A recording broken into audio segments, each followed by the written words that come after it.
Now, we'll discuss the organization of African unity. Because the OAU is one of the organizations, it's the main African organization.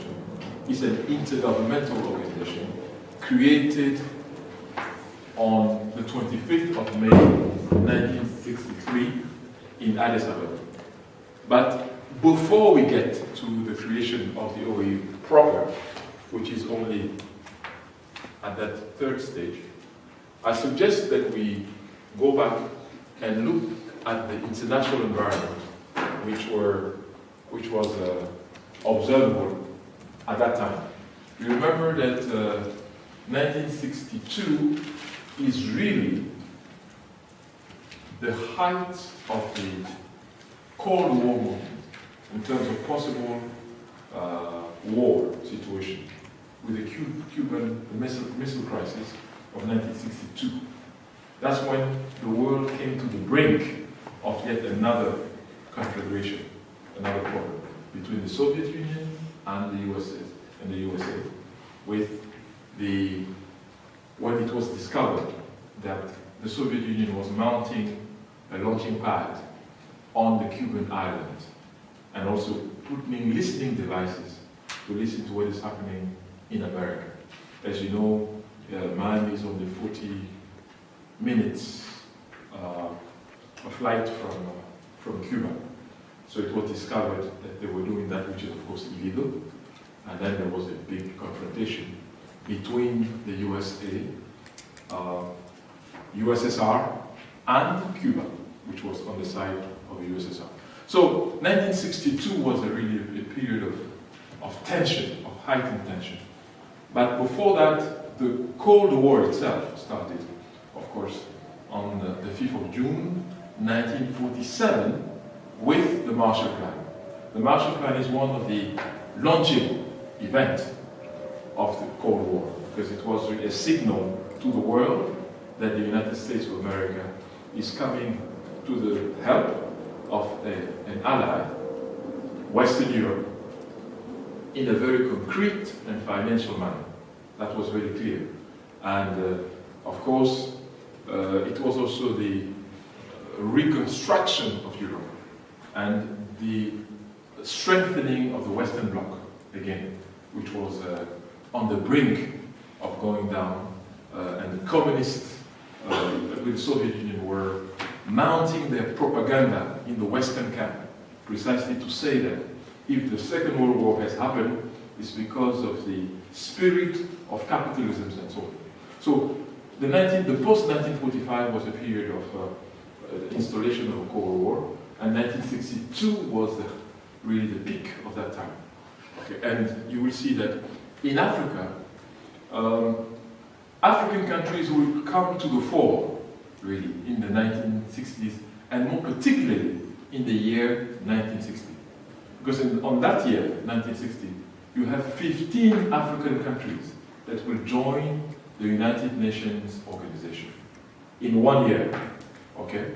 But in the new wave of African countries that will join the United Nations, you have 1957 with Ghana, Gold Coast, that becomes Ghana, independence in 1957, and you have Guinea.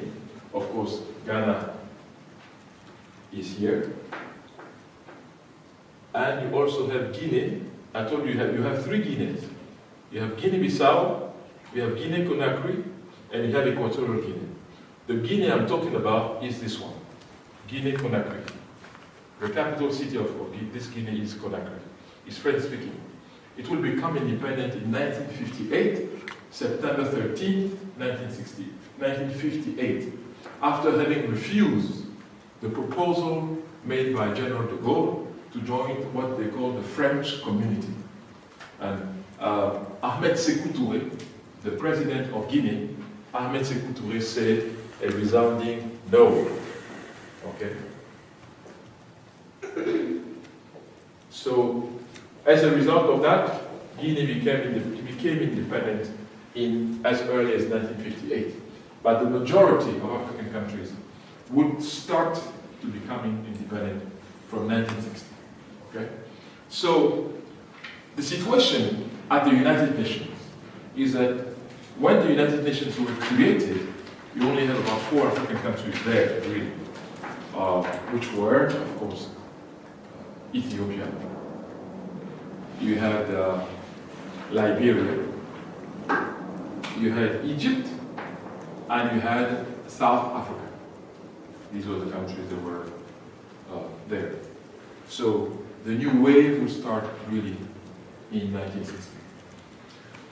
But Africa doesn't have a spokesperson, doesn't have the ability to speak for herself in the world scene. Other people will speak for Africa, but Africa will not be in the position to say something, simply because there was no diplomatic infrastructure, and Africa was one of the stakes of this time already. Because what happens is that the United Nations is perceived as a place where you can recruit new members in the context of this Cold War. The Soviet Union sees it as an opportunity to strengthen its own camp, and the United States and the Western world also. So Africa is like an important stake in the new world, which is being created during the Cold War. So in that context, there would be 2 important diplomatic conferences concerning Africa, and especially the newly independent African states. The first diplomatic conference that will meet in January 1961 in Morocco, Casablanca.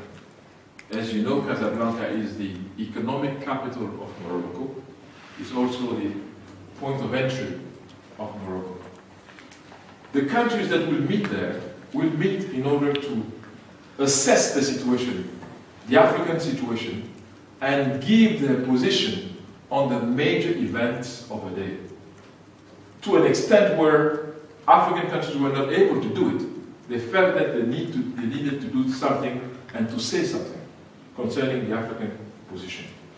There were 6 countries that met in Casablanca in early 1961, January 1961. These were Morocco, the Kingdom of Morocco, of course, which was hosting the conference, with the King Mohammed V, the grandfather of the current king, and the father of Hassan II of Morocco, is the one who was hosting the conference. Okay? They were there. Then you also had Ghana. President Kwame Nkrumah was there, of Ghana. You had Mali. I think Kwame Nkrumah, you know how to write it, right? I think. Like this.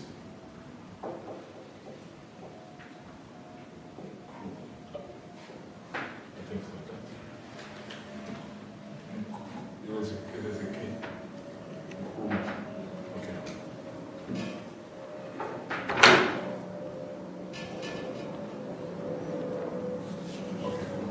Okay. And then here, Ghana, Kwame Nkrumah.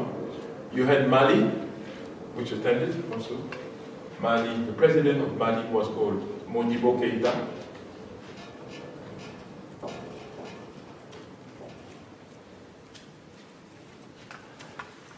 Mali, it's a huge country, 2 million square kilometers. Okay. As you know today, there's a strait that can be cut in 2. Northern Mali more Muslim, and then Southern Mali more Christian. Okay. Then you also had Egypt, which attended, and the president of Egypt was Gamal Abdel Nasser, Colonel Gamal Abdel Nasser.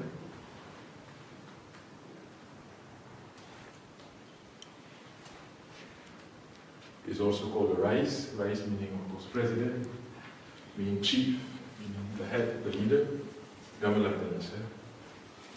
How many are there? 5? 4, okay. Then you also had Guinea, Morocco, Egypt. We didn't do Guinea. I told you the Guinean. I'm a secretary. He's president of Guinea. I already told you, I think. Okay? You had also Ethiopia, which was there. Of course, it's Haile Selassie first.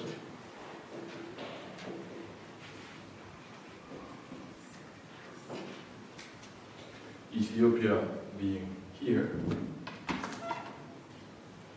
And then there was a third one. There was a last one. Sorry? That was 6. 6? Yeah. There were 6 at the time. Who was Those- the leader of Ethiopia? Yeah. Who was the leader? No. It was Haile Selassie the first. Emperor Haile Selassie was the leader of Ethiopia. Okay? And in fact, there were 6, but they were very vocal. People were, these were personalities which were well known for their time and during that time. Okay? They were not very discreet personalities whom nobody knew. They were well known, and they were leaders who were respected, and also not liked by some, and adored by others. So they didn't leave anyone indifferent. During the Casablanca conference, there were 4 points that were discussed. 4. The first point, and you will see that things don't change much, the first point was Congo, which is today the DRC. That's why I'm saying that things don't change much. And the resolution, the Casablanca resolution on the Congo, was to condemn the United Nations and Belgium for the destabilizing role in the Congo. It was called Congo-Leopoldville.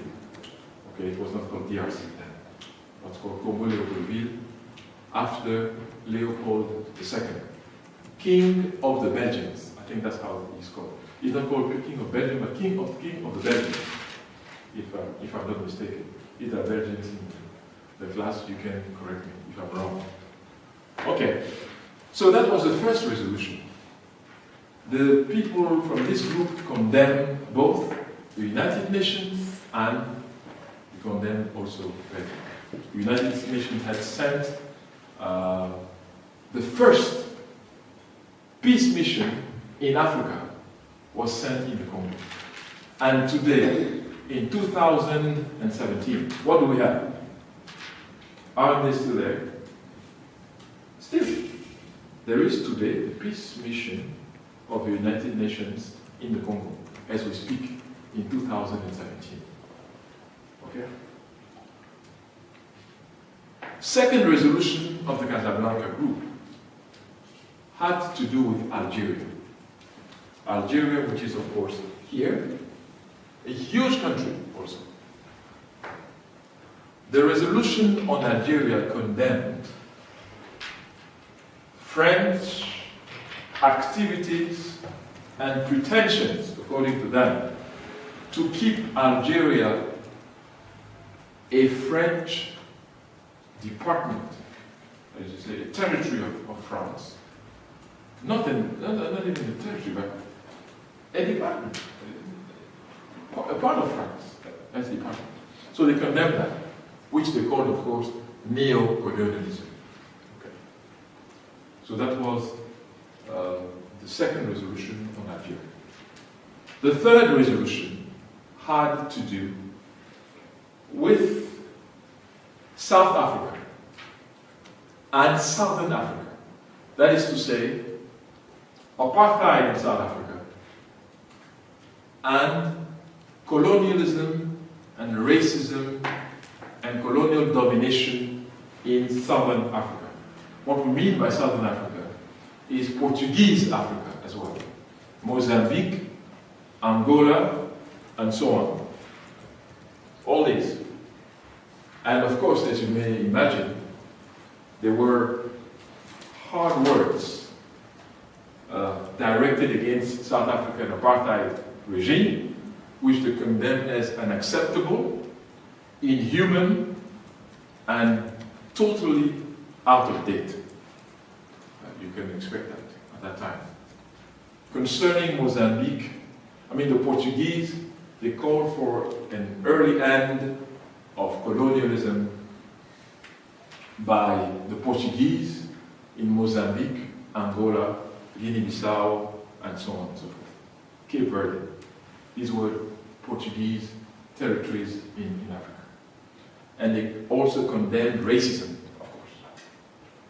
Racism and colonial domination, these were the terms, were squarely condemned. Fourth and last resolution by the participant in Casablanca had to do with the modalities of African unity. It's important to stress that this group was for immediate integration in Africa and for an African government, common market, citizenship, army, defense force, and so on. So they wanted an immediate implementation of Africa's integration, which will be materialized by a common citizenship, a common government, a common defense force, and so on and so forth. So it was immediate and it was encompassing, that is to say, totally inclusive, without exception. So these were the positions of the Casablanca group participating countries in January 1961. And that group is also known, of course, as the Casablanca group, or you can say Casablanca Coalition, is the same thing. And they tend to be considered as being towards the left of the spectrum. It has never been proven, because they themselves say no. They are Pan-Africanists. But when they are analyzed from Europe, they say no, they are closer to the west, to the east, and therefore they are considered on the left. They themselves say no. Okay. Now, another group of African countries met in May 1961, of the same year, May 1961, in Monrovia, capital city of Liberia. This is where Monrovia is, here. It's right on the coast. They were 19, and they met for the same reason, which is to give a voice on their position concerning African matters. The Monrovia Group, as it is also called, is a diplomatic coalition. Okay. And they reviewed exactly the same point as their Casablanca counterparts. Resolution number 1 in Monrovia had to do with the Congo, the Belgian Congo or Congo Leopoldine. The position of the Monrovia coalition was that the United Nations and Belgium needed to be congratulated for their stabilizing role in the Congo. I'm not saying it, I'm just relaying what was said in 1961. Okay? Because you're looking at me and you are surprised. But this is what was said in Monrovia. Resolution number 2 on Algeria. The Monrovia coalition congratulated both parties and asked them to come closer together and start a dialogue. that is to say France on the one hand, and Algeria on the other, called for the instauration of a dialogue between the two antagonistic parties. You see that the tone is a bit different.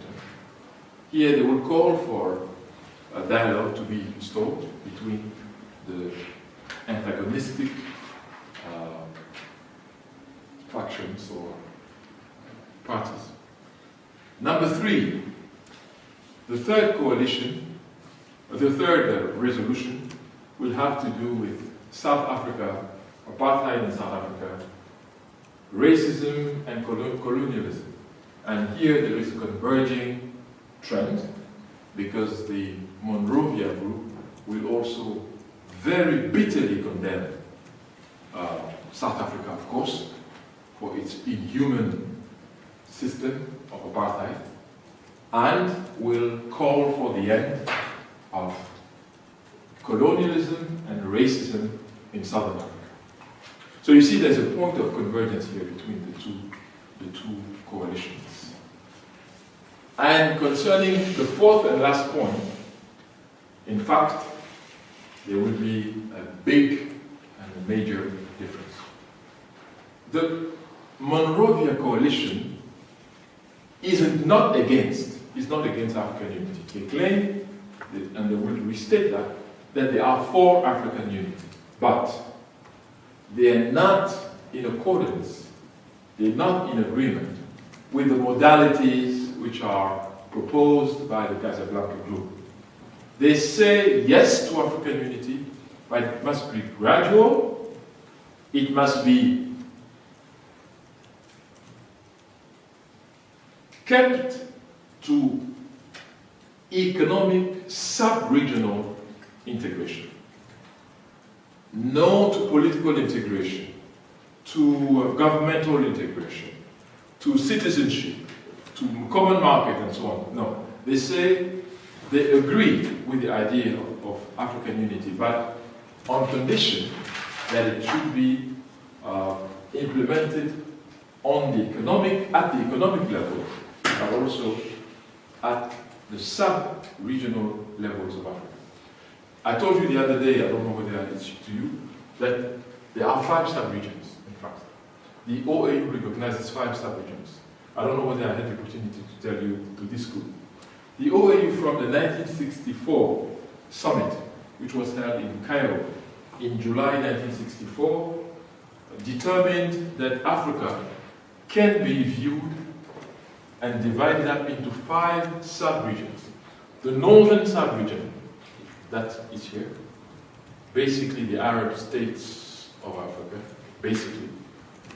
Starting from Mauritania here, Morocco, Western Sahara, Algeria, Libya, Egypt. Also part of Sudan. This is North Africa. Then you have West Africa, which starts with Senegal, Mali, Niger, not Chad, Niger and Nigeria. This is West Africa here. This part is West Africa. All these countries, Burkina Faso, Benin, Togo, Ghana, Liberia, Sierra Leone, all this is West Africa. Then you have Central Africa that starts with Chad here. Chad, Cameroon, Gabon, Congo, DRC, all this is Central Africa. Central African Republic, of course, as its name indicates. And then you have East Africa, Sudan, Ethiopia, Somalia, Kenya, Uganda, Tanzania, and so on. Rwanda is a problematic case. Normally it is supposed to be with Central Africa, but they refused. They say that they are rather with Southern Africa. Okay, you see, it's a bit difficult. They claim to be more with Southern, even though now they are considered with East Africa. But they themselves claim to be closer to Southern Africa. All of this because they don't want to be associated to French-speaking Africa. That is a problem today.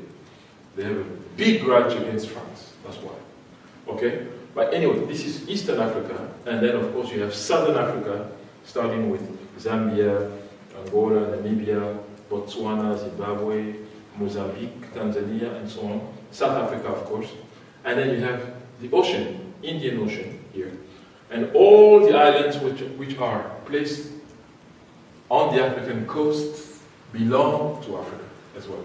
That was a resolution, the Cairo Resolution of July 1964, which was the second summit after the creation of the OAU in 1963. Okay? So it's important to understand that. So what the Monroe Peer Group is saying is that we agree with the idea of integration on condition that we are talking about economic sub-regional integration. But nothing more than that. And they claim in Africa you don't get into a marriage without knowing not the person, but the family into which you are married. Because you don't marry a person only. You marry a whole clan, you marry another family, but more importantly, another clan. So you need to know them, the claim. In fact, they refute the proposal of Casablanca. Okay, so I've given you the two positions of the diplomatic coalitions. And the question now becomes, with these two positions not being exactly the same, how come that in 1963 it is possible to call for a meeting in Addis Ababa? Because in other places it would be difficult to envisage, but it did happen. In fact, it's important to understand what happened between 1961 and 1963. Most of the burning issues got somehow resolved. And I think it's moved the way, it's moved the path towards the Addis Ababa meeting. Ethiopia attended both coalitions meetings. Okay. And what was done in Casablanca was called the Casablanca Charter. As you say, those resolutions were called the Casablanca Charter, and what was done in Monrovia was called the Monrovia Charter. Now, between 1961 and 1963, there were a few circumstances that changed. I think it's very important to understand that. First of all, a point of contention named Patrice Emery Lumumba, Prime Minister of the Democratic Republic of Congo today, but which was then Belgian Congo at the time, when it just came out of independence, died. In fact, he was assassinated. He didn't die by his own death, he was assassinated. And I think, yes? Could you write his name on the board? Patrice Lumumba. Okay, so excuse me. Patrice Emery Lumumba.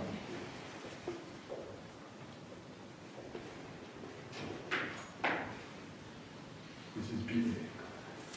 Patrice Lumumba was the Prime Minister of the Congo. In fact, what happened on the 30th of June 1960 in Leopoldville, which is today Kinshasa, explains why he was no longer alive later. In fact, it's the day of independence of the Congo. And as is usually the case, the king of the Belgians, King Baudouin II, had come to grant independence to its former colony. There was rejoicing, everything was planned. Unfortunately, things did not unfold as planned. I'm saying unfortunately. Because when President Kasavubu, Joseph Kasavubu, President of Congo, Joseph, you know how to write Joseph? Kasavubu. He made a speech thanking the Belgians for their magnanimity, for their good heart, basically, and showing gratitude to the Belgian king and the Belgian people for independence. One can suspect that the speech was not quite written in Kinshasa, one can suspect, in Leopoldville. Okay? When he finished, His Royal Majesty the King took the floor and proclaimed, of course, the independence of the Congo. Everyone clapped. There was dancing, as you may imagine, in Africa, in the African context. Lots of good dancing. But if you look at the clip, you look at the film that was recorded there, you will see that Patrice Lumumba, who was sitting not far, he was sitting in front, was writing on exactly a piece of paper like this. Was writing on his knee. And then at some point in time, he stood up. The ceremony was over. As you know, in diplomatic terms, when those personalities of highest rank have spoken, the ceremony is over. You pack your bag and you go. But he stood up and went towards the microphone. Since he's the Prime Minister, you don't know if he's going to announce the modality for cocktails, where drinks are going to be served, or whatever. So he went to the mic and then made a speech which was astonishing. He said, basically, that independence is a human right. The normal condition is that of freedom, not that of captivity. Colonialism must be condemned. The humiliation of the Congolese people for so many years is not acceptable. And then today, we have returned to normality. Independence is a human right. It is not something which is conceded by anybody. And he said the Congolese had no one to thank, and especially not the Belgians. You can imagine the cold shower. You can imagine that in front of Mr. Lumumba, there were loud applauses. People really exulting. They were so happy because they could not believe that an African Prime Minister could speak up to the king like that. They were in great joy. But you can imagine that at the back of Mr. Lumumba, it was total silence. King Baudouin was so angry, so infuriated, he left. It was very, very angry. So we are on the 30th of June, 1960, and I'm sorry to inform you that in January 1961, Mr. Lumumba was no more. He was no longer alive. He had been sent to Katanga. Katanga is, of course, the region where he's here, in Bashi. Kinshasa, Katanga is 3,000 kilometers. 3,000 kilometers. And there he was killed, but not in a very appealing way. There were three of them, Okito, him, and somebody else. They were cut like this. I don't know how you call it, C. Saw. It's the saw. Cut with the saw. And then plunged, their body was plunged in acid. In acid in order for it to dissolve. So that's how he was killed. I'm sorry, especially young ladies. I don't mean to be particularly awful, but that's what happened. So that bone of contention represented by Mr. Lumumba, whom either you liked or you disliked also, that bone of contention was naturally quote-unquote solved and so on. So it helped to sort of bring the two coalitions closer together. The second reason was the Algerian crisis. As a matter of fact, the Evian Accord, the Evian Agreement, had started and would be concluded by the independence of Algeria. Okay. So the real talks had taken place already, and it was clear that they were heading towards independence, I think in 1962 or 63. It was along those lines. But anyway, it was no longer a bone of contention.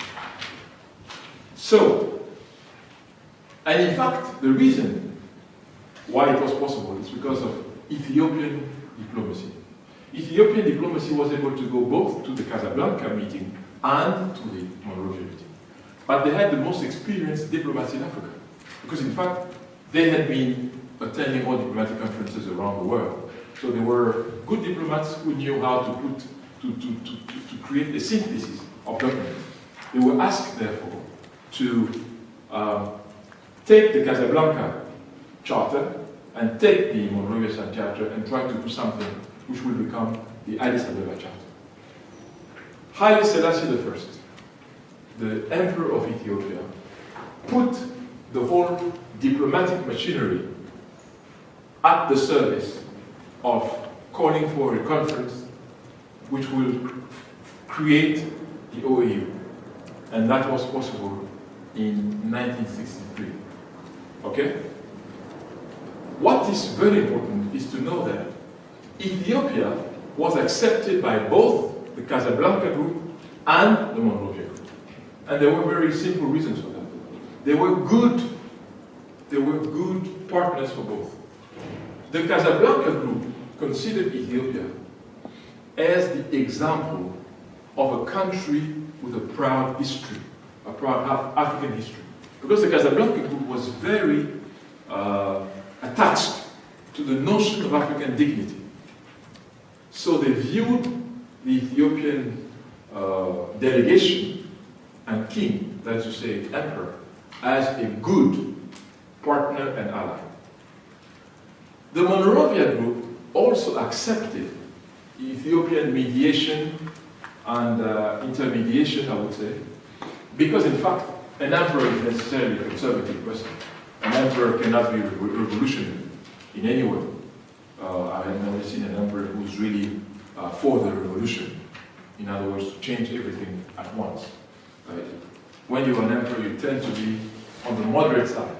And therefore, the Monrovia coalition recognized Haile Selassie I as being part of their group also. So that's why Ethiopia was in a position to play the bridge between the two groups and to make proposals for the hosting of a conference in Addis Ababa, Ethiopia, in May 1963. And this is precisely what will happen. We will discover that before going to Addis Ababa, the Casablancans, quote unquote, let's say the group of Casablanca, will accept to go to Casablanca, to Monrovia, to Addis Ababa. And the reason why they want to go to Addis Ababa is really to convince all the other groups to see things their way. So that's why Kwame Nkrumah, the president of Ghana, will write his book precisely before going to Addis Ababa.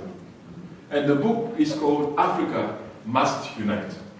And that book was offered to each and every participant. I have an uncle of mine who attended the 1963 conference. With the signature, he was offered the book, and each book was signed by President Nkrumah as a gift. And he showed me, I was still very young, but he showed me the book with the signature of President Kwame Nkrumah. He kept it, of course. When I saw it, I was maybe 12 years old, but he showed me. And the idea of the Casablanca group was, we will have to convince the entire conference that our cause is the real one and the good one. African unity, here and now, and no other time, is our credo. And this is why they went there. Convinced that they will do the job. The Monrovia group also went to, accepted to go to Addis Ababa for a simple reason. They said, we don't accept the position of the Casablanca group, but we have a very simple tool. In case there are difficulties, in case there are disputes, all we need to do is to ask for a vote. The Monrovia group, I forgot to tell you, had 19 members. 19. And it was made up of people of countries and people. Nigeria, Sir Tafawa Balewa. He was the Prime Minister of Nigeria at the time. Nigeria is a member of the Monrovia Group. I forgot to tell you. I told you for the Casablanca, but not for the Monrovia. And you didn't remind me that I forgot. Nobody's perfect, as you know.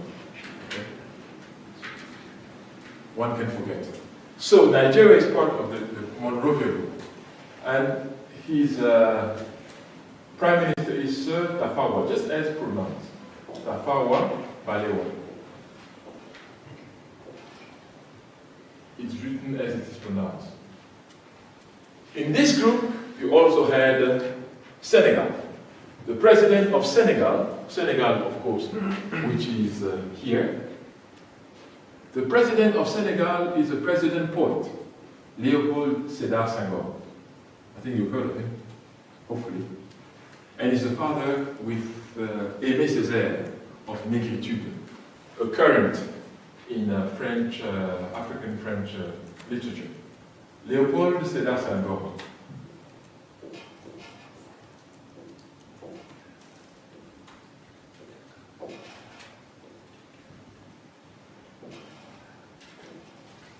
Okay, of Senegal, here. Member of that group too, you had Cameroon. The president of Cameroon was called Amadou Ahidjo.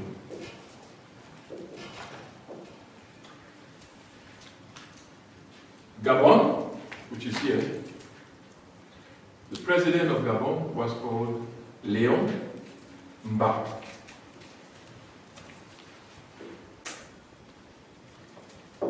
This doesn't mean MBA, huh? Master of Business Administration. His name is Mba, Léon Mba.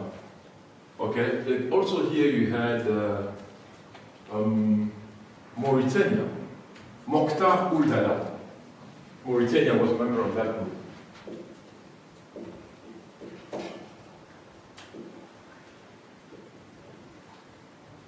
I can attest that because our school was not very far from the palace in Yaoundé.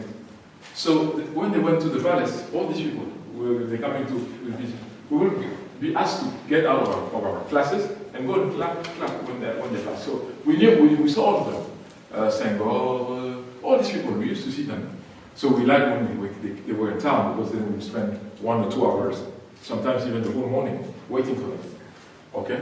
So here you also have Congo, Brazzaville, and his name is Fulbert Youlou. Fulbert, like this, Youlou, president of Congo, Brazzaville. He's a priest, you see? He's a priest, so he's not exactly like every other president, I would say. Okay, and so on and so forth. But there was 19 of them. Remember that. Madagascar also was part of this. President Tsiranana. You know how it's written? Tsiranana.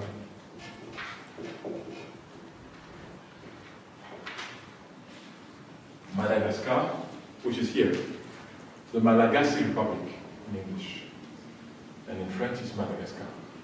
It's an island. It's one of the few countries in Africa that doesn't have a border problem with somebody. Okay? For obvious reasons.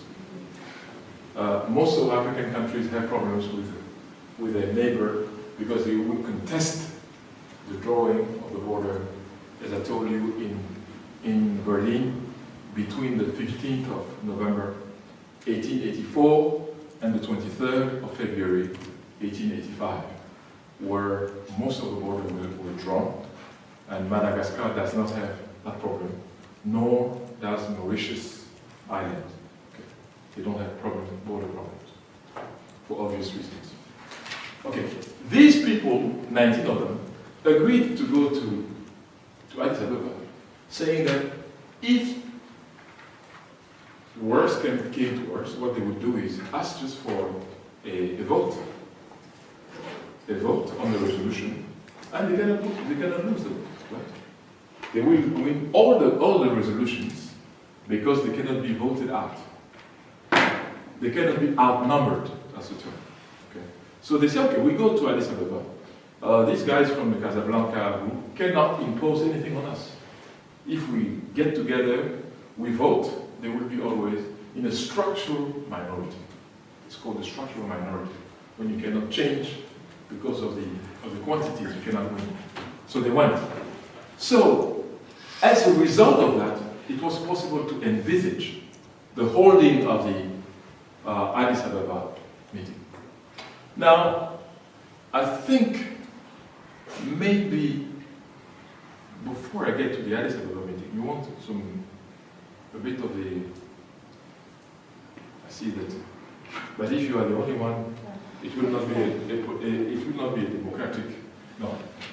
You have 10 minutes.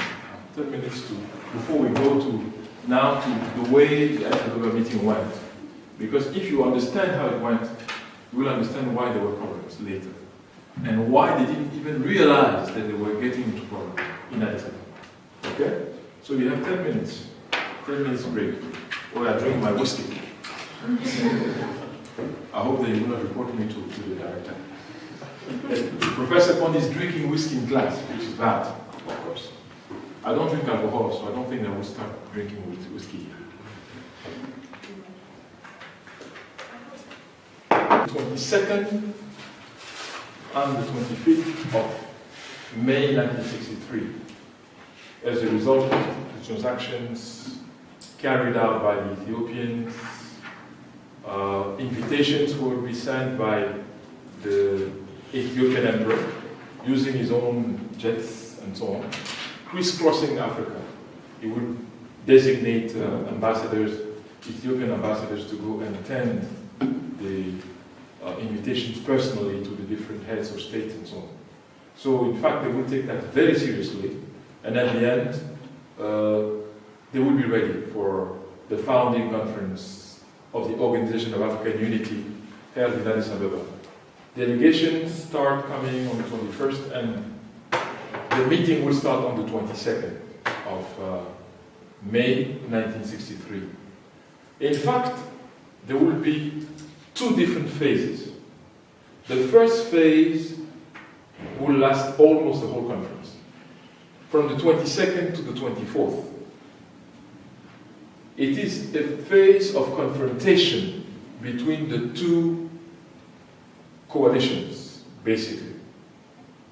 Those who hoped that peace had come and that it would be an easy matter to put the two coalitions together and find a reasonable terrain of understanding, would soon see that the task ahead is an uphill task.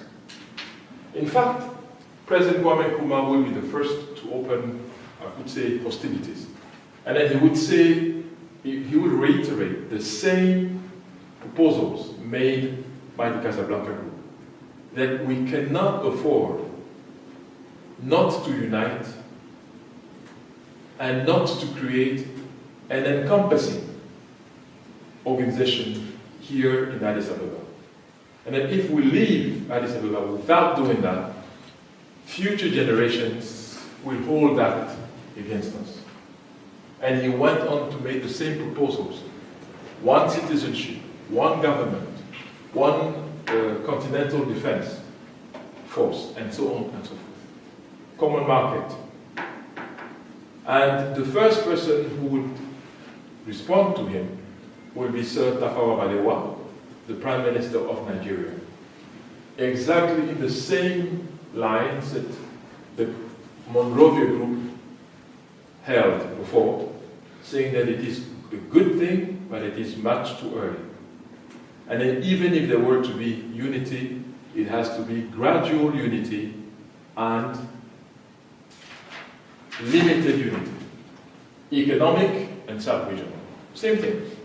So in fact, what happens is that there was an article written by Newsweek and published in the same week that the summit was held. And the title of that article was birds of different feathers get together in Addis Ababa, which is not a very optimistic title. And the content of the article is not optimistic either. It says that the heads of state who met in Addis Ababa really hate each other. President Sékou Touré doesn't shake hands with President Kwame Nkrumah. Sékou Touré of Guinea here does not shake hands with President Kwame Nkrumah of Ghana, they say. In turn, the president of Côte d'Ivoire is also at loggerheads with that of Mali, and so on and so forth. So they say in their article that even if by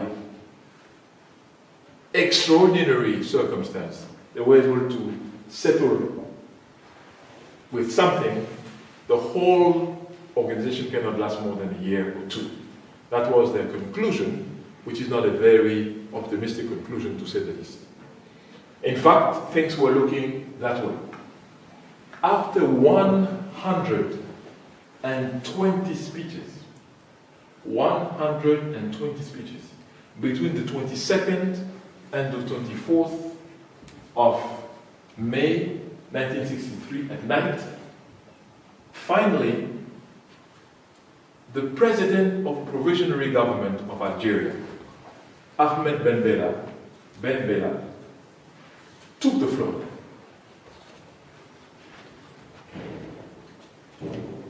Ahmed Ben Bella,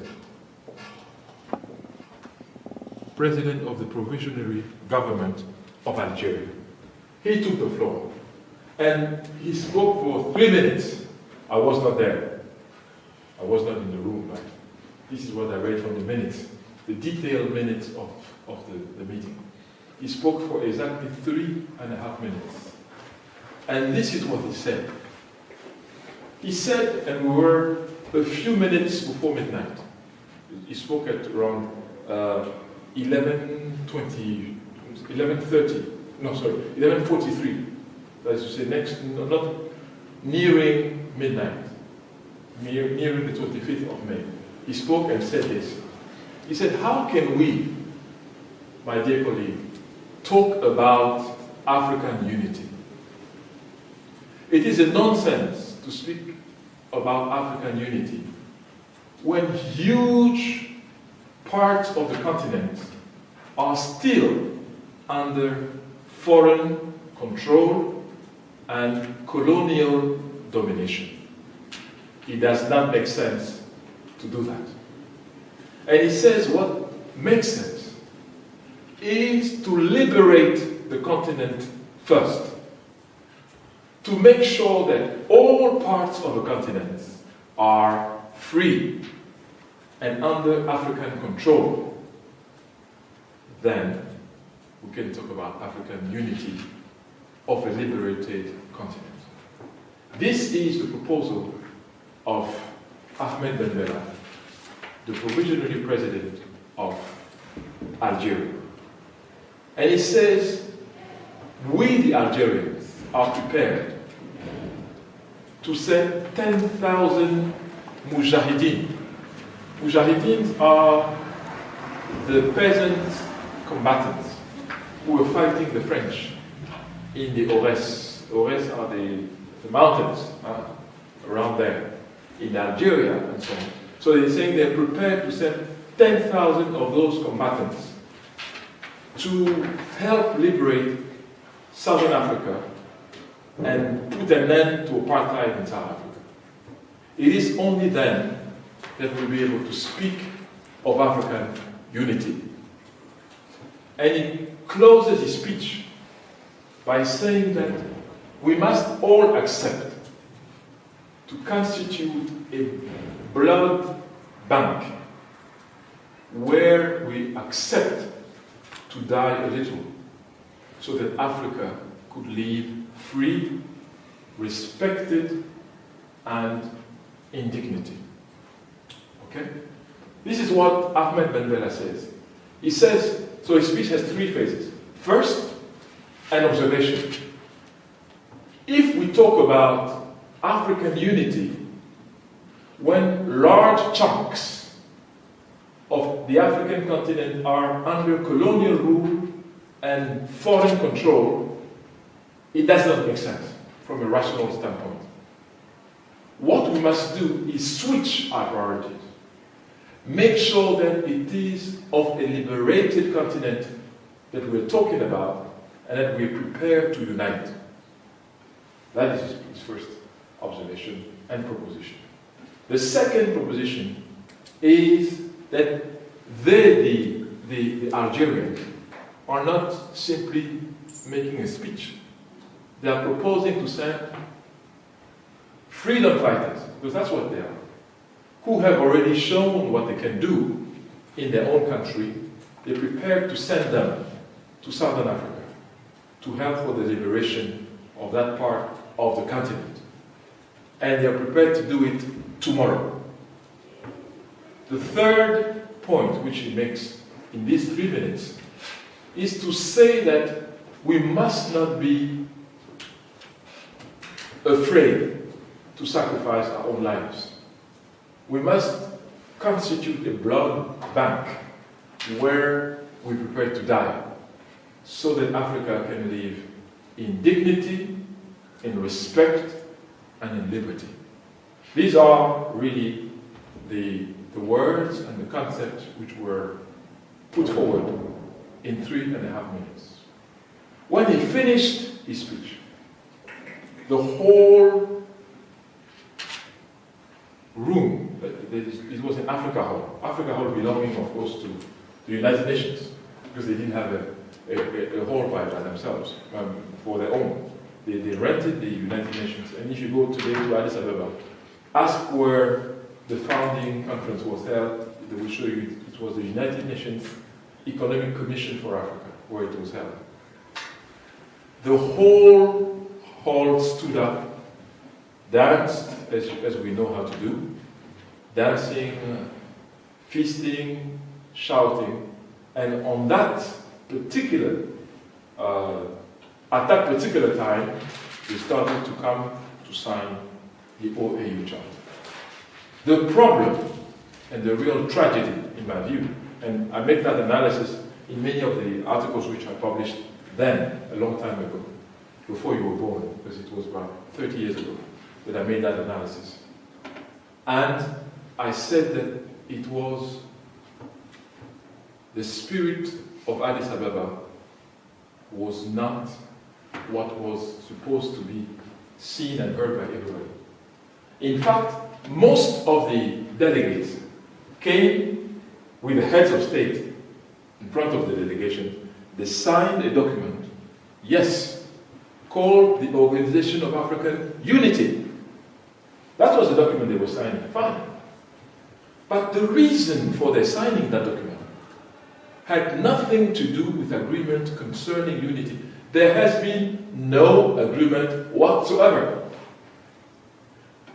The converging point was precisely and undoubtedly the notion that Africa should and must be liberated. And these were, in the Casablanca group and in the Monrovia group, these were the points of convergence. And the president of Algeria had perceived that as a very good diplomat, an astute diplomat. He saw that the only point of agreement between the two coalitions is the notion that apartheid must end and decolonization be made a reality. And when he made that proposal, he met the enthusiasm and the agreement of the whole crowd which were participating. And they came and signed the document which unfortunately had a name which was not in conformity with the reason for their signing. That is to say, the Charter of the Organization of African Unity. Okay? It's very important to understand that point, because it's a big misconception. In Addis Ababa, and this is what I say in most of my lectures, whenever I have to lecture, a mandate to unite Africa was never given to the OAU. Never. What was given without reservation, it's true, was a mandate to liberate Africa. It is on that score that all the delegates were absolutely in agreement. So you see, there's a problem. And the problem will be made worse when His Imperial Majesty, Haile Selassie I, would take the floor. He will make matters worse in terms of confusion. Why? Because he will congratulate the entire participant team delegation because they had achieved what the people of Africa were expecting of them. This is what he tells them. I congratulate you in the name of the organizing committee because you have achieved what the people of Africa sent you here for. Which of course is false. You see, so they themselves were in an atmosphere of total confusion, hoping they had established what in fact they did not establish, but hoping that somehow, at some point, they will be able to deliver. So, when 40 years later, 50 years later, the Organization of African Unity is judged on its ability and its trajectory of unity, I say no, it's wrong. It is wrong judgment. Because it is not on the mandate which it obtained. It never obtained that mandate in Addis Ababa. If yes, when? By whom? And how? No one can explain that, because it was not the case. So I think it's very important to do a sophisticated analysis. And then the dysfunction, the way things will go, and the derailment of the organization start on that day. Because the first thing that will happen is to nominate a Secretary General of the OAU. They will appoint an Ethiopian first for 6 months, but the permanent Secretary General will come from Guinea. His name is Diallo Telli. Diallo Telli is a diplomat, young but very experienced. Diplomat from Guinea, Conakry. Diallo Telli is the one who piloted the entry of Guinea at the United Nations, when the United Nations accepted Guinea as one of the first African states to be a member, when it refused to belong to the French community, and then President de Gaulle said, okay, do what you want now. You're on your own. And he's the one who was in charge of piloting, of masterminding, let's say, the entrance of Guinea to the United Nations. And he did so successfully. He was an experienced, young, I don't think he was 40, young diplomat. And he's the one who was chosen. But from day one, the Monrovia group said he's a stooge of the communists. Why? Because he belongs to the Casablanca group, which, in their mind, is also just another word from the USSR. And they also saw the Monrovia group as being accomplices of the Western Bloc. So you see that we're not talking about African unity there. We're talking about ideology that has infiltrated the Organization of African Unity for one major act, the appointment of the Secretary General of the organization. So I hope that you understand what I'm saying, that there was a problem, there was a quid pro quo in Addis Ababa. But few people were in a position to actually understand the nature and, most importantly, the gravity of the situation. Is that clear to you or Diallo Telli? Diallo? These are very simple names, eh? Diallo Telli.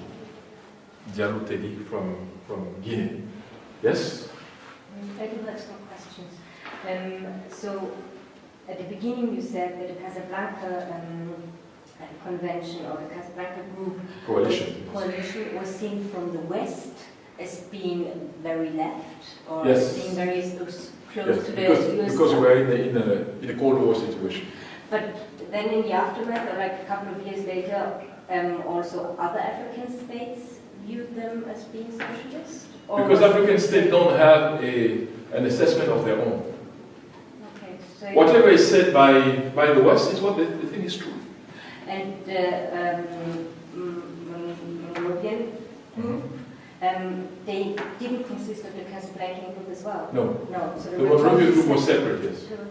Except for Ethiopia, that attended both meetings. Because in fact, there was a device. They would invite everybody, knowing that they would not come. That is to say, the Monrovia group invited everybody. The Casablanca group invited everybody. Just like the 1947 Marshall Plan. You know that the USSR was invited, knowing full well that they will not come. They will come, but they will leave very early, which is exactly what happened. They came in and they said, no, we're not interested, thank you very much, and they left. That was as planned. So the same thing, they sent invitation to all countries, knowing full well that only the countries close to the Casablanca sensitivity will come, and vice versa. Yes. I always thought of Morocco as a Western aligned, True. quite conservative space. Why did they host the Casablanca? It's a very pertinent. Morocco has one problem, and one problem only. In 1961, as in 2017, and I suppose in 2063, it will be the same problem. This group was prepared to back their case that indeed it is Moroccan. They were prepared. Because they say it is not Spanish. It is part of an African territory. And therefore, if Morocco claims that it is theirs, no problem. We prefer to back the African cause through the belonging to Morocco rather than to say that it is Spanish. It's as simple as that. Morocco said, okay, fine, you're welcome. We even host the whole thing. That is a problem with Morocco then. That is a problem today. If you are with them, with the Spanish Sahara issue, you're together. If you say no, it belongs to the Sahrawi themselves, you're not their friends. I think you know that. Okay. So that's the reason. Any other questions? Yes? Algeria belonged to the Moroccan group, or was it? No, Algeria, of course, Algeria is part really of the Casablanca. It's closer to the Casablanca. Yes. But it was object of controversy itself at the time. Since the resolutions were on Algeria, so it was not really a very serene country, because it was part of the controversy in African international relations files at the time. Algeria was one of them. Okay. But when you take from an ideological standpoint, clearly they belong to the Casablanca group. Okay. They don't belong to the Monrovia group. So in the Casablanca group there were more members than the Monrovia group, and No. If you take just the meeting, there were 6. The Algerians didn't go. Yeah, but I mean now that the Addis Ababa conference, there were altogether more states taking part than the Monrovian group and the Casablanca group. Yeah, there were 32 countries in Addis Ababa. There were 32 independent countries in 1963. In May 1963, there were 32, exactly. But the majority, from an ideological point of view, really belonged to the Monrovia group. The Casablanca group was still a minority there. But they were vocal minority, very vocal. And their position was well represented and well heard, for sure. Okay? So this is really the paradox of what happened in Addis Ababa. And you will see that from that time on, the whole process will derail. It will go a bit awkward because most of the things were not solved in Addis Ababa. But they left Addis Ababa happy. Everyone was happy. But something had been done. And what the Newsweek journalists had predicted did not happen. That is to say, total failure of the Addis Ababa conference. They were able to show something to the people, to show something to themselves, and they were happy. But in fact,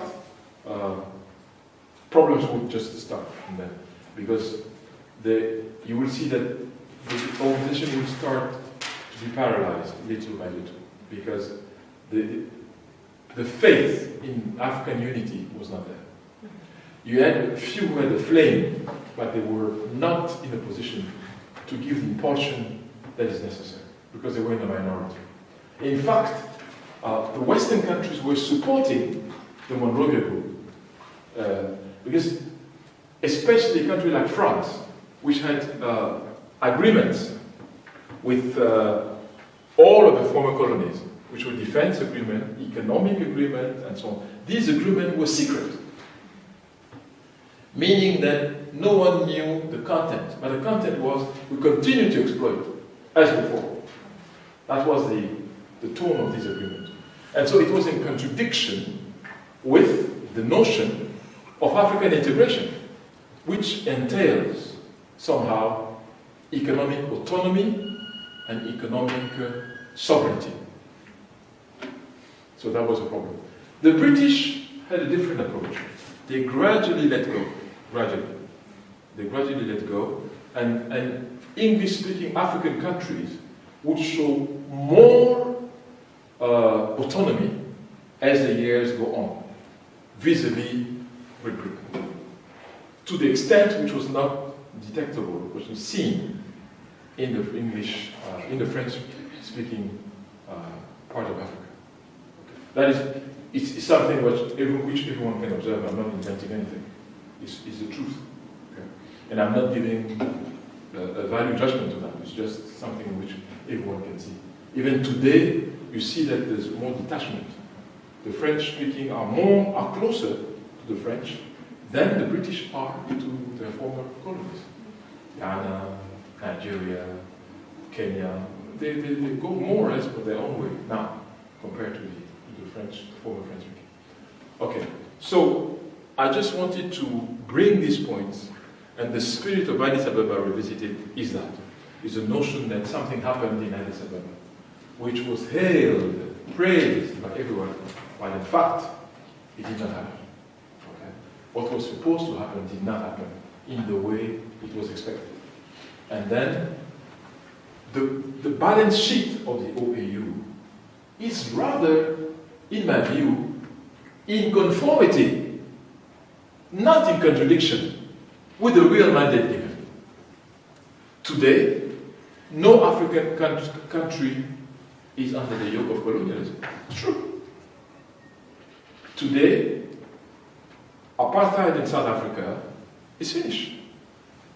In April 1994, at the same time that you had the genocide, you also had the liberation of a continent. Let me tell you something, because we must be honest. As political scientists, there was no political scientist in the world, not one, who believed that South Africa will end without bloodbath. There was none. All ingredients were there for a cataclysmic event in South Africa. All of them. You had Mr. Buthelezi within Qatar. You had Mr. Eugène Terre-Blanche with the idea of Orange Free State, the supremacists, the white supremacists. You had ANC, which said either Mr. Mandela is out or we burn everything. You had Mr. Wilhelm de Klerk, and so on.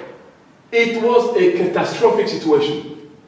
And today we must be humble and honest enough to say that 99% of the analysts in the 1980s were seeing a cataclysmic, a bloodbath in South Africa.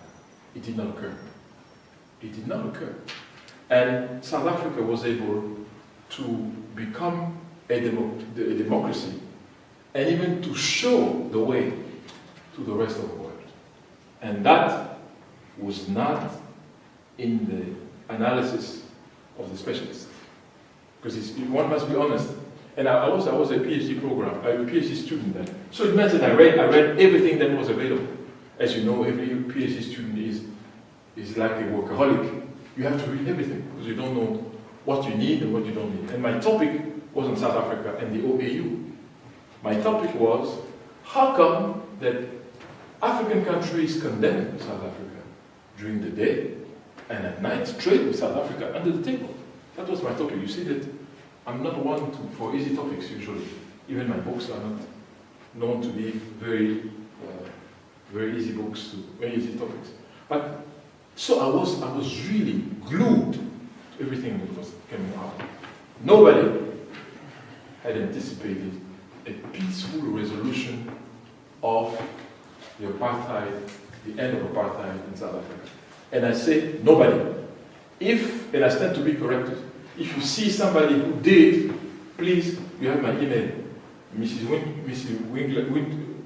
Winkler, she has my email. Please send me the email and send me the article in 1994 that said that South Africa will become a country at peace and will do the democratic transition with the consensus of the majority of the population. There was none.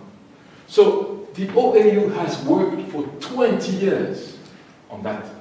And you must know that the longest file that the United Nations Security Council has had to deal with since the UN was created was the South African apartheid. Introduced in New York, not by an African country, but by India. Immediately after India resumed independence, they brought the file to the United Nations Security Council, accusing the authorities of South Africa of racism against the Indian population living in South Africa. So we are in 1948, I think it was, and the file left the Security Council only in April 1994. So you can compute from 1948 to 1994. That's the time this file spent on every session of the Security Council. There was something said about apartheid, South Africa. So I don't know whether we should be proud of that or not so proud, but anyway, you must know that the OAU from 1963 created many organs in order to fight South Africa, with the help and the coordination also brought by the United Nations, by especially the Scandinavian countries who were very, very much to the fore. And they gave a lot of money, they helped buy arms and so on and so forth to combat South African apartheid. I'm sorry to say that US, UK, and France were not so forthcoming. It's only after they were under duress that they started to. Why? Because in fact, apartheid was a good economic system. I'm sorry to say that, but it's true. You know, people who work, you don't pay them. It means that your profit margin is very wide. So in fact, it's a very good system. It's as simple as that. And you know, international relations, as you know as much as I do, is not the domain of the heart. It's not the domain of feelings of love. No. It's a domain of interest. And in fact, the configuration, the economic configuration of apartheid was good for business. It may be cruel, it may sound cruel to do so, to say so, but it's true. Because the profit margin is much wider when people who work have the smallest possible remuneration, and what they work for has high value. Diamond, copper, and so on. High value. It means that as long as apartheid is held, is maintained, your profit margins will be high. Why dismantle it? Okay, but anyway, you should know that, in fact, the mandate of the OAU, the true mandate, the real mandate, was achieved. That is to say, the liberation of Africa. And today no one can say that colonialism, racism, racial discrimination are the order of the day in Africa. It doesn't mean that it doesn't exist. It's no longer the order of the day. There's no constitution that supports that in Africa. It is considered outlawed for once and for all. And therefore, the OAU has achieved its mandate, no matter what the pundits said, They may be named like me a little bit, Pondi to Pondi. But the truth of the matter is that there was no mandate for African unity, which was tendered to the OAU on May 25th, 1963, at about 1 o'clock in the morning. And when they signed that charter, the name was Unity, but intent and the real mandate was what they created was the Organization for the Liberation of Africa. The OLA was created, even if it was called the OAU. It was really the Organization for the Liberation. It is on that the consensus was undoubtedly reached. No one can doubt it. So I think when we do analysis of Africa, we need to do a bit of a sophisticated analysis. We should not just come and do street analysis, which we hear. Oh, the OAU has done nothing. It is worth nothing, and so on. It's very good to do OAU bashing, and I think, unfortunately, many Africans enjoy that, and I condemn that personally. I condemn that. No organization in the world is perfect. If it is created by human beings, it means that there are problems. But I think that we must be cool-headed and look at things one after the other. Now, the balance sheet of the OAU is a mitigated one, of course. But it has been alive. It has not disintegrated. And the OAU has held all of its meetings, except for one time, 1982. It was in Libya. All the ordinary meetings of the OAU have been held between 1963 and 2002, which was the end of the OAU as such. All of them. I don't think that many organizations can say that. I don't think. Maybe the EU, I don't know. But the EU doesn't have 54 members. So what I'm saying is that it is an achievement. It is an achievement. Now, is it efficient? Does it do things the way it is expected? The answer is no. There are problems, of course. But they were able to hold their meetings. The 1982 meeting in Libya, Tripoli, did not hold in July, and the rescheduled meeting of November 1982 also did not hold. Why?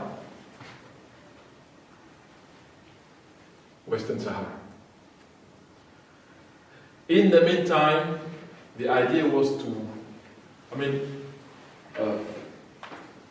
the Secretary General of the OAU had admitted Western Sahara as being part of the OAU, which was not at all appreciated by the Kingdom of Morocco.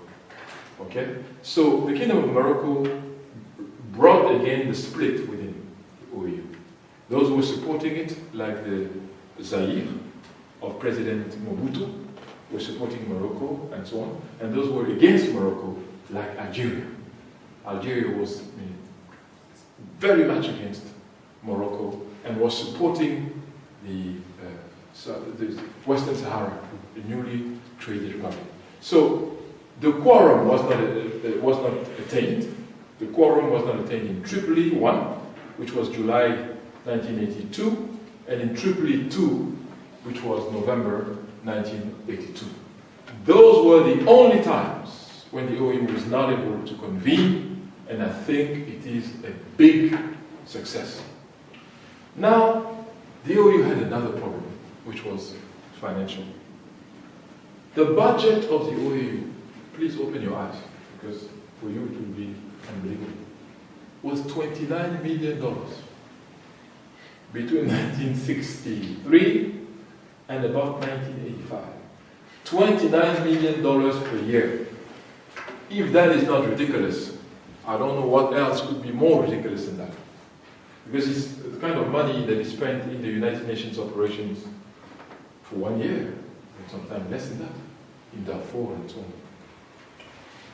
With that, the Africans would expect the state organization to intervene in Western Sahara, intervene in Nigeria, the Nigerian Civil War of 1967-1970, to intervene in the Congo, to intervene everywhere with no money. As if that were not enough, due to the economic crisis, the budget fell from 29 million to 26 million from 1986.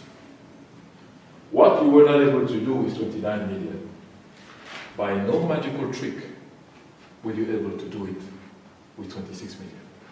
So the big weakness of the OAU had been its meager, I would even say its ridiculous level of financing. The African countries are responsible for it. Let us be very clear. Because they would pay their dues at UNESCO, at the United Nations fund for this and that, but they will not pay. Even those 26 million, they will not pay totally. You have some countries that remain 10 years without paying a single dime, and would have the guts to come and make a speech saying how the organization doesn't work well. I'm saying that this is indeed provocation, nothing else. Because the OAU Charter did not have sanctions against recalcitrant members. That would be corrected in the AU Constitutive Act. Okay? So it was a problem. There was nothing that they could do. There was no money. And the reason is what I call circular reasoning. What do I mean by circular reasoning? We don't contribute to the OAU because the OAU is not efficient. To which the OAU top administration will respond, we are not efficient because we don't have enough funds. And I call that circular reasoning. In fact, the reason for this situation is explained for the other previous situation. In fact, you don't explain anything. The OAU is not efficient because it doesn't have funds. It doesn't have funds, therefore it's not efficient. In fact, you're not explaining anything. But that was the ping-pong sort of financial game that was played between the Organization of African Unity and its member states. That game is over today. Okay, it's over because there are now measures taken to do away with that, and we'll see tomorrow how the African Union was born, under which condition it was born, and the measures that were taken in order to rectify that trajectory and to make sure that things are a bit better than they were during the OAU's life. Thank you. If you don't mind, can you take just a small tour of just to make sure that I would like you to be on my in the class. Is it okay with you? Okay. Don't worry, it's pedagogic. It's not. No, it's fine. You don't need to be embarrassed. Why? It's okay. It's okay. More official this It's okay. It looks good. It shows that you like working, you see. It's the Marxist way of life. It's a what? The Marxist way of life. Marxism ruled the world for 70 years. And he wrote it when he had nothing to eat. As you know, in the British Library. I don't know whether some of you have been to the British Library to see where he was writing his... It's a pathetic place, and it's really unbelievable. He had nothing to eat. And yet, that ideology went on for 70 years. Okay? All right, so see you hopefully tomorrow.